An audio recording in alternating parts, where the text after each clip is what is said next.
Salut chers Ivoiriens, je ne saurais commencer cette vidéo sans féliciter mon ami Dempsey de New York qui vient d'être élu président de la jeunesse RHDP au niveau des États-Unis. Félicitations mon frère et bon vent à toi. Voilà, donc chers Ivoiriens, je vous salue. Ça fait 2 jours mais ce n'est pas un oubli. Je suis Seydine de Fila depuis Philadelphie, votre frère, votre parent. Ok, voilà, on est ensemble. Aujourd'hui c'est aujourd'hui. Et parce qu'aujourd'hui est un autre jour aussi, mais on va parler. On va parler d'elle. Il y a un moment, on a parlé beaucoup ici sur la toile et maintenant on s'est tué. Pourquoi on s'est tué? Parce qu'on pensait que les gens ont compris. On pensait que les gens voulaient la joie de vivre. Les gens voulaient voir un beau pays. Les gens voulaient aller à la réconciliation. Voilà pourquoi on s'est tué. Vous comprenez? Mais hélas. Mais vous savez, Laurent Gbagbo a été président de la Côte d'Ivoire. Et vous vous souvenez, donc quand Laurent Gbagbo a été président de la Côte d'Ivoire, nous tous, on s'est levés ici comme un seul homme. Que tu sois du nord, du sud, de l'est, du centre, etc. On s'est levés ici tous comme un seul homme pour soutenir Laurent Gbagbo face au général Robert Guèye. Parce que les Ivoiriens en avaient marre. On ne voulait plus d'un militaire au pouvoir. On ne voulait plus de la dictature. Voilà pourquoi on s'est levé pour soutenir Gbagbo pour qu'il puisse accéder au pouvoir. Vous le savez tous. Bon, pourquoi on a eu à faire ça? On a eu à faire ça pour que ce pays puisse avancer. On a eu à faire ça pour que ce pays puisse avoir, les Ivoiriens puissent avoir le bonheur, la joie de vivre. On a eu à faire ça parce qu'on pensait que Laurent Gbagbo était l'homme de la situation, qu'il pouvait amener les Ivoiriens ensemble. Il pouvait amener la joie de vivre comme au temps de feu Félix Houphouët-Boigny. Voilà la raison. Vous comprenez?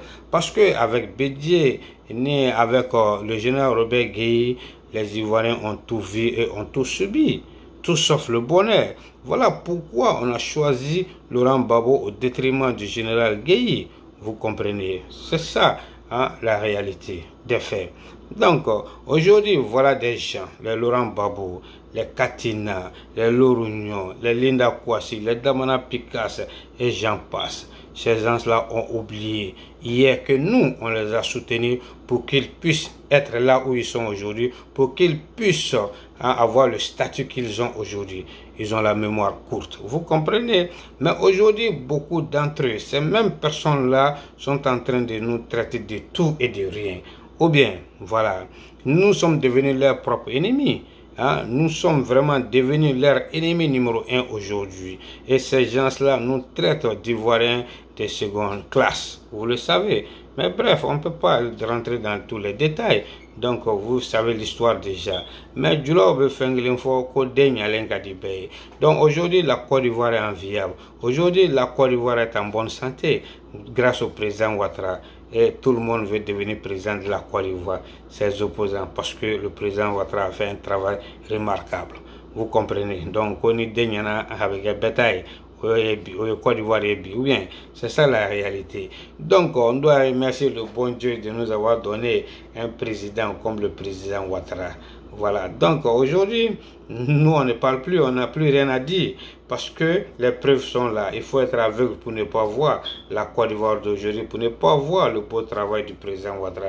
C'est ce qui est la réalité. Donc je peux dire que nous, ce que nous on voulait, notre objectif était que la Côte d'Ivoire retrouve sa souveraineté, pour que la Côte d'Ivoire retrouve la dignité, le bonheur. Voilà, ça c'était notre objectif.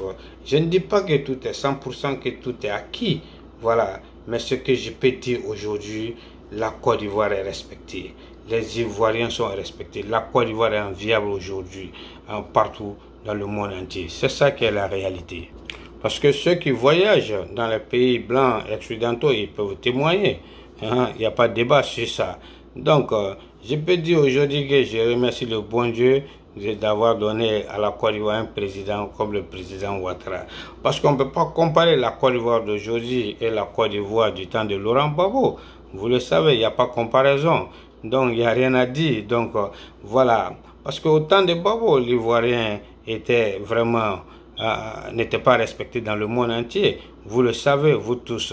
Donc, c'est comme au temps de Gbagbo, l'Ivoirien était dans une voiture sans chauffeur.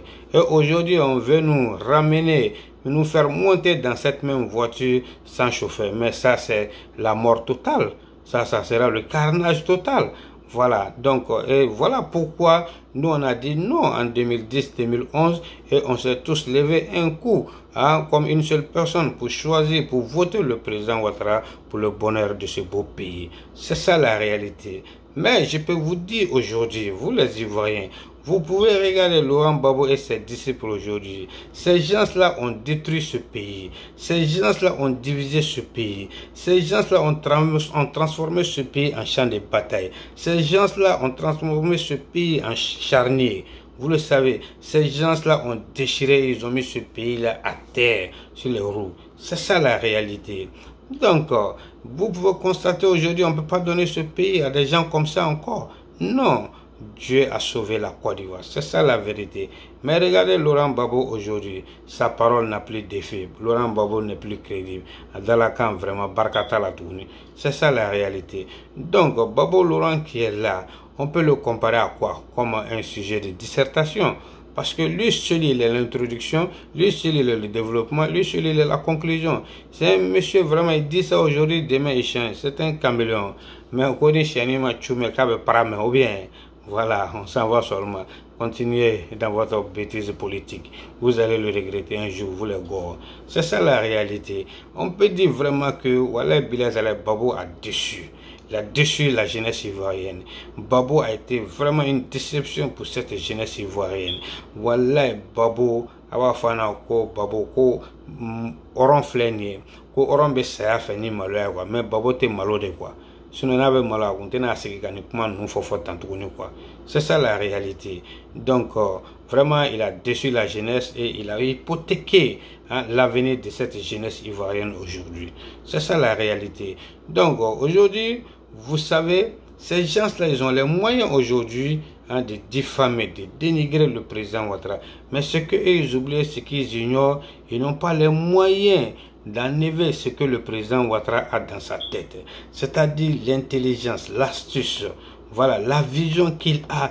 Ils ne peuvent pas enlever ça dans sa tête. Personne ne peut enlever ça, lui enlever ça, sauf Dieu. C'est ça la réalité. Et personne n'a le monopole du cœur aussi.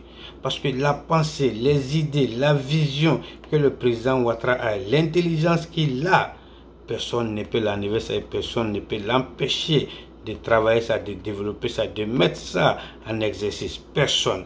Voilà, tu peux tenter de l'empêcher. Tu peux tenter de mettre les bâtons dans ses roues.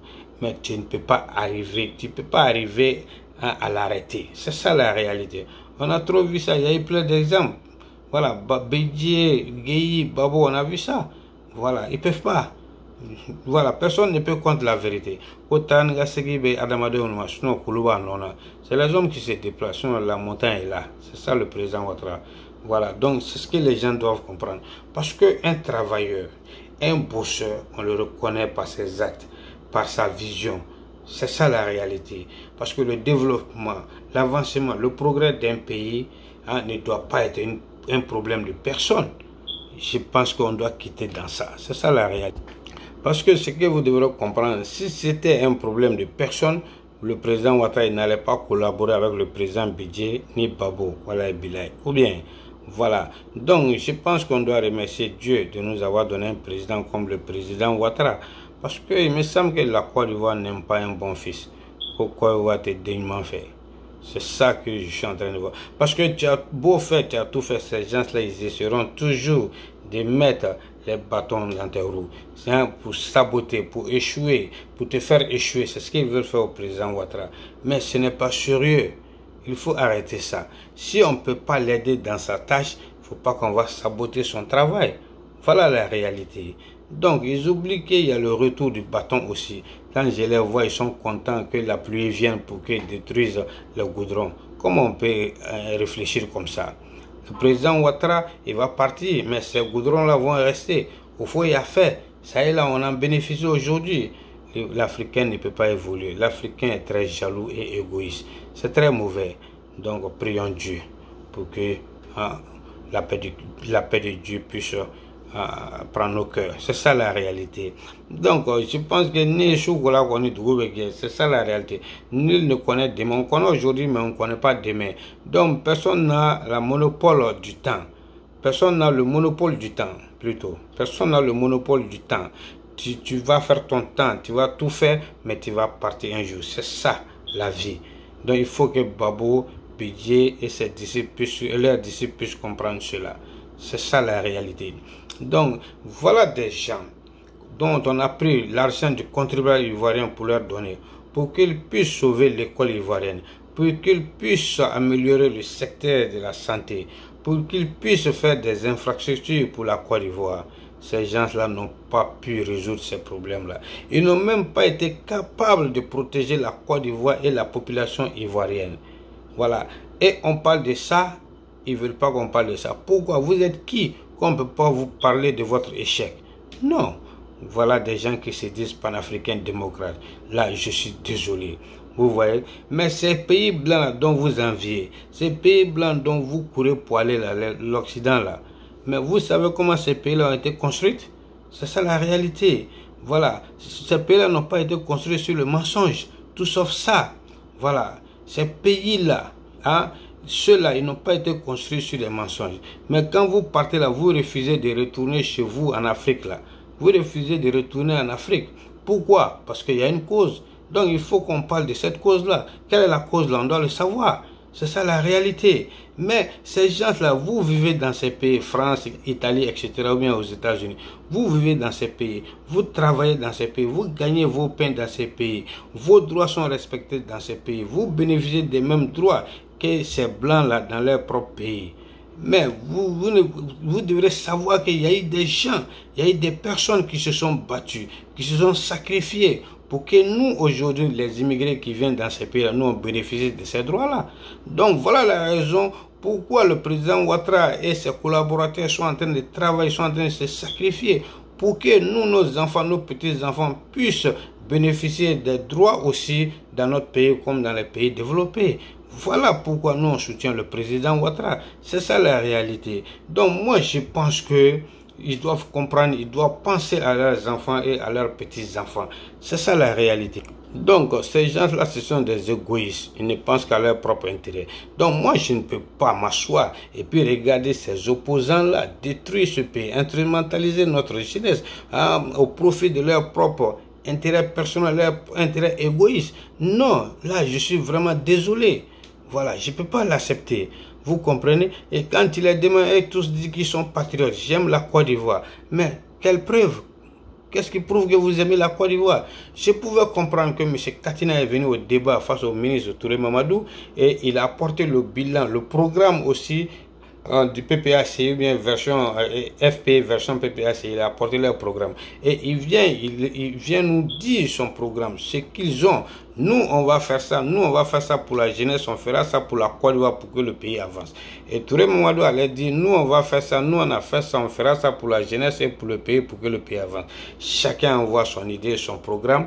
Et puis, on évalue. Et puis, on prend la bonne. On essaie d'aider le pays pour que le pays puisse avancer. C'est ça la démocratie. Maintenant, M. Katina vient dans un débat. Il vient s'attaquer au programme du RHDP. Vous n'avez pas fait ça. Vous avez fait ça, rébellion, blablabla, ceci, cela. Non. C'est pas un débat comme ça. Il fallait envoyer vos programmes. Qu'est-ce que vous avez pour la jeunesse? Qu'est-ce que vous pouvez faire pour la jeunesse? Qu'est-ce que vous pouvez faire pour la Côte d'Ivoire? Pour le développement, l'avancement de ce pays. Voilà, c'est ça que nous voulons. C'est sur ce terrain que nous étions en train de vous attendre, M. Katina.